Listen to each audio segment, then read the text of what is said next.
Hello guys, അപ്പം അത്തൊക്കെ ആയിട്ട് നമുക്കൊന്ന് പൂവറിച്ചെന്നാലോ? പറഞ്ഞ പോലെ നാളെ അത്തൊക്കെ ഇല്ല, അപ്പം നമുക്കൊന്ന് പൂവ് പറിച്ചിട്ട് വരാം അല്ലേ?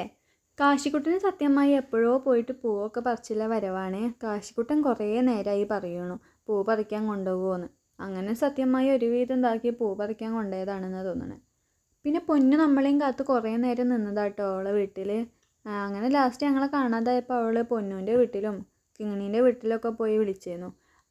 പൊന്നും കിങ്ങിണിയാണ് ഞങ്ങളെ വീട്ടിലായിരുന്നു. അവൾക്ക് ഞങ്ങളെ വീട്ടിലേക്കൊന്ന് വന്നാൽ മതിയായിരുന്നു. അങ്ങനെ അവൾ ഞങ്ങളെ കാണാഞ്ഞിട്ടാ തോന്നണു ചെക്കന്മാർ കൂടെ പോയിട്ടോ.